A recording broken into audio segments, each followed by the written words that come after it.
Stephen, your thoughts on that today? I think as a squad of players, it was a fantastic performance.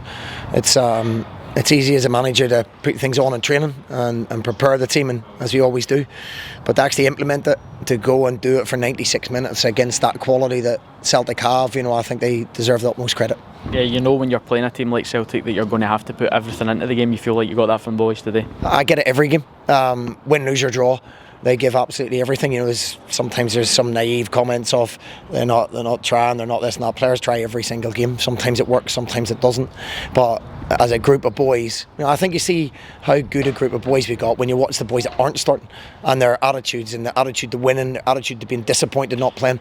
So we've got a really good group of boys who followed what we asked them to do to the letter. So they deserve all the praise. Yeah, beyond the result today, what pleased you most about the performance? I think that we passed the ball when we landed. When you play these teams, they've got quality that can turn the game in a minute. You've got to have a massive amount of concentration, and when you get tired, that's hard. But I have to say they've done it for, as I repeat myself, 96 minutes. But when we landed on the ball, we did show quality. We showed energy and legs to break forward, and the front two were magnificent. I thought Curtis Meehan, was a real handful, playing off Jonah as well, and I thought the two of them caused massive problems and difficult. They're chasing shadows at times, and then they land on the ball and get hold of the ball free, and they're a threat against anybody at this level. Mark and Jonah with the goals today as well. How pleased are you for them? Delighted.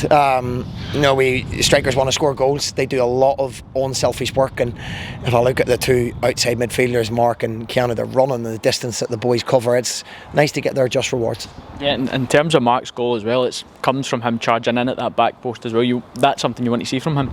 Yeah, he's got that ability to do that. Mark's very versatile, hence why I've got him the captain's armband around him. He gets on with things. He's an easy player to manage. He doesn't cause you too many problems, but he's got that gift of landing in the right place to score goals, and as a club like ourselves, if we can get 5 and 6 goals from midfielders, then it gives you half a chance. Perfect way to head into the international break as well.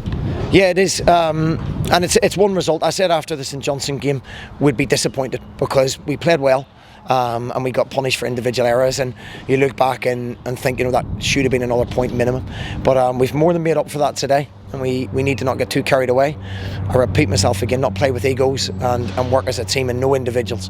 The individual will come out within the team, and you see what it means to the fans today, the support, the last 10-15 minutes getting behind people. Boys are tired, they're still trying to take instruction. I'm going crazy on the touchline shouting at them, but it's a real reward for everybody involved in the football club today. What did it mean for you today, the result?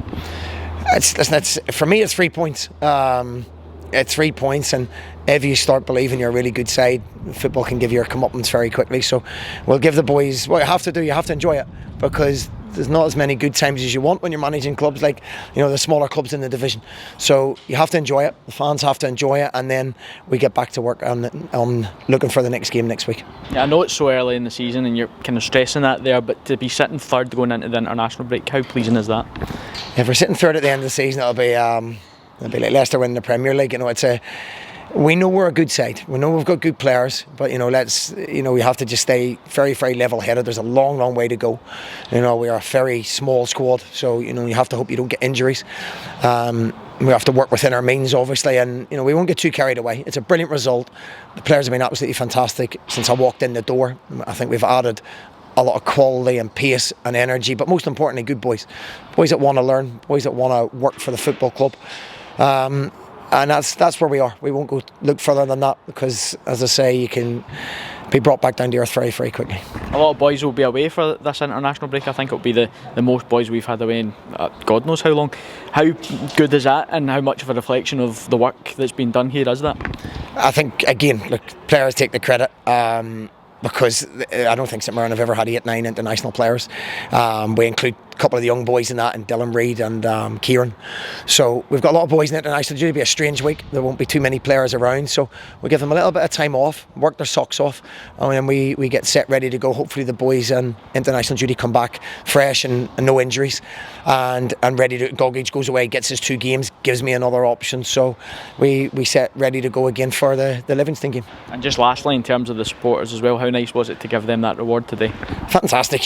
Results don't come around often like this, where you beat a team that has millions and millions of pounds worth of players on the bench, never mind their starting lineup. So hopefully they enjoy it. Hopefully they see what we're trying to do, and there'll be times where it doesn't go right. There'll be times when we don't get results, but not from the want to try, and not from the want to work that gets put in by everybody at this football club. I know I said that was the last question. This is the real last question. Just in terms of that team spirit, how did you, as a group, feel coming into this game, knowing the level of opposition today? Well, listen, we spoke about belief. You can go into these games and you can talk a good talk and you can have game plans coming out of your ears. But the reality is we don't change it that much. We might go a little bit further back on the pitch. We're a little bit more compact, but it's not too much of a change for us. You have to be on the ball 100% of the time in terms of your concentration levels, because you're playing against players who can switch the game and turn the game on its head in 30 seconds, 2 seconds. So it's credit to the boys. I have to say, my assistant manager Dermot O'Carroll as well. We spend hours working on stuff and game plans and individual units, and he deserves a lot of credit for this today as well. Stephen, well done today, and thanks for your time. Cheers, thank you.